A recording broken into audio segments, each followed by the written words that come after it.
Le 9 janvier 2003, un simple retour de l'école se transforme en l'une des plus grandes énigmes criminelles de France. Ce jour-là, Estelle Mouzin, une fillette de 9 ans, disparaît sans laisser de traces. Que s'est-il passé sur ce chemin enneigé de Guermantes? C'est l'histoire d'une disparition qui a hanté tout un pays pendant près de 20 ans. Ce jeudi soir, Estelle rentre de son école. Sa mère l'attend, mais sa fille n'arrivera jamais. Les recherches s'organisent immédiatement. Voisins, familles, forces de l'ordre, tout le monde se mobilise. Le visage souriant d'Estelle est placardé partout en France. Des milliers d'appels, des centaines de pistes, mais rien.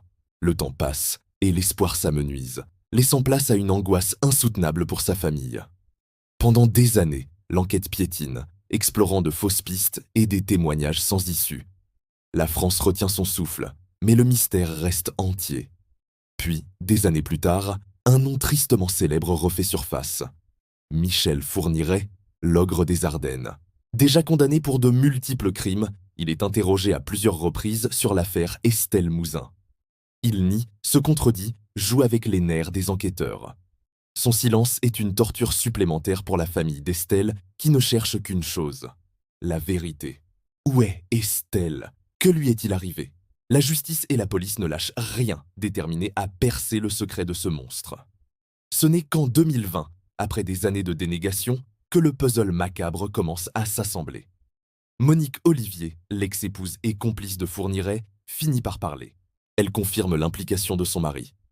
En 2021, Michel Fourniret lui-même avoue enfin son crime, juste avant de mourir, emportant avec lui l'emplacement du corps d'Estelle.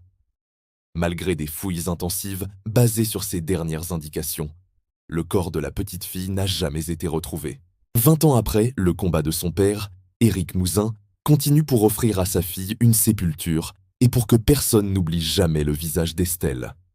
Cette affaire nous rappelle la fragilité de l'innocence et l'importance de ne jamais abandonner la quête de vérité.